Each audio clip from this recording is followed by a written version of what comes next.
ऋषि कहते हैं, राजन, नंदा नाम की देवी जो नंद से उत्पन्न होने वाली हैं, उनकी यदि भक्ति पूर्वक स्तुति और पूजा की जाए तो वे तीनों लोकों को उपासक के अधीन कर देती हैं। उनके श्री अंगों की कांति कनक के समान उत्तम है। वे सुनहरे रंग के सुंदर वस्त्र धारण करती हैं। उनकी आभा सुवर्ण के तुल्य है तथा वे सुवर्ण के ही उत्तम आभूषण धारण करती हैं। उनकी चार भुजाएं कमल, अंकुश, पाश और शंख से सुशोभित है। वे इंदिरा, कमला, लक्ष्मी, श्री तथा रुक्मांबुजासना सुवर्णमय कमल के आसन पर विराजमान आदि नामों से पुकारी जाती हैं। निष्पाप नरेश, पहले मैं रक्त दंतिका नाम से जिन देवी का परिचय दिया है, अब उनके स्वरूप का वर्णन करूंगा। सुनो, वे सब प्रकार के भयों को दूर करने वाली हैं। वे लाल रंग के वस्त्र धारण करती हैं। उनके शरीर का रंग भी लाल ही है और अंगों की समस्त आभूषण भी लाल रंग के हैं। उनके अस्त्र शस्त्र, नेत्र, सिर के बाल, तीखे नख और दांत सभी रक्त वर्ण के हैं। इसलिए वे रक्त दंतिका कहलाती हैं और अत्यंत भयानक दिखाई देती हैं। जैसे स्त्री पति के प्रति अनुराग रखती है, उसी प्रकार देवी अपने भक्त पर माता की भांति स्नेह रखते हुए उनकी सेवा करती है। देवी रक्त दंतिका का आकार वसुधा की भांति विशाल है। उनके दोनों स्तन सुमेरु पर्वत के समान हैं। वे लंबे चौड़े, अत्यंत स्थूल एवं बहुत ही मनोहर हैं। कठोर होते हुए भी अत्यंत कमनीय हैं तथा पूर्ण आनंद के समुद्र हैं। संपूर्ण कामनाओं की पूर्ति करने वाले ये दोनों स्तन देवी अपने भक्तों को पिलाती हैं। वे अपनी चार भुजाओं में खड़क, पान पात्र, मुसल और हल धारण करती हैं। ये ही रक्त चामुंडा और योगेश्वरी देवी कहलाती हैं। इनके द्वारा संपूर्ण चराचर जगत व्याप्त है। जो इन रक्त दंतिका देवी का भक्ति पूर्वक पूजन करता है, वह भी चराचर जगत में व्याप्त है। वह यथेष्ट भोगों को भोग कर अंत में देवी के साथ सायुज्य प्राप्त कर लेता है। जो प्रतिदिन रक्त दंतिका देवी के शरीर का यह स्तवन करता है, उसकी वे देवी प्रेम पूर्वक संरक्षण रूप सेवा करती है। ठीक उसी तरह जैसे पतिव्रता नारी अपने प्रियतम पति की परिचर्या करती है।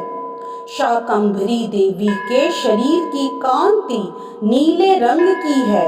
उनके नेत्र नीले कमल के समान हैं। नाभि नीची है तथा त्रिवली से विभूषित उदर मध्य भाग सूक्ष्म है। उनके दोनों स्तन अत्यंत कठोर, सब ओर से बराबर, ऊंचे, गोल, स्थूल तथा परस्पर सटे हुए हैं। वे परमेश्वरी कमल में निवास करने वाली हैं और हाथों में बाणों से भरी मुष्टि, कमल, शाख समूह तथा प्रकाशमान धनुष धारण करती हैं। वह शाख समूह अनंत मनोवांछित रसों से युक्त तथा क्षुधा, तृषा और मृत्यु के भय को नष्ट करने वाला तथा फूल, पल्लव, मूल आदि एवं फलों से संपन्न है। वे ही शाकंभरी, शताक्षी तथा दुर्गा कही गई हैं। वे शोक से रहित, दुष्टों का दमन करने वाली तथा पाप और विपत्ति को शांत करने वाली हैं। उमा, गौरी, सती, चंडी, कालिका और पार्वती भी वे ही हैं। जो मनुष्य शाकंभरी देवी की स्तुति, ध्यान, जप, पूजा और वंदन करता है, वह शीघ्र ही अन्न, पान एवं अमृत रूप अक्षय फल का भागी होता है। भीमा देवी का वर्ण भी नील ही है। उनकी दाढ़ें और दांत चमकते रहते हैं। उनके नेत्र बड़े बड़े हैं। स्वरूप स्त्री का है। स्तन गोल गोल और स्थूल हैं। वे अपने हाथों में चंद्रहास नामक खड्ग, डमरू, मस्तक और पान पात्र धारण करती हैं। वे ही एक वीरा, कालरात्रि तथा कामदा कहलाती और इन नामों से प्रशंसित होती हैं। भ्रामरी देवी की कांति विचित्र अनेक रंग की हैं। वे अपने तेजोमंडल के कारण दुर्धर्ष दिखाई देती हैं। उनका अंगराग भी अनेक रंग का है तथा वे चित्र विचित्र आभूषणों से विभूषित हैं। चित्र भ्रमर पाणी और महामारी आदि नामों से उनकी महिमा का गान किया जाता है। राजन, इस प्रकार जगन माता चंडिका देवी की ये मूर्तियां बतलाई गई हैं, जो कीर्तन करने पर कामधेनु के समान संपूर्ण कामनाओं को पूर्ण करती हैं। यह परम गोपनीय रहस्य है। इसे तुम्हें दूसरे किसी को नहीं बतलाना चाहिए।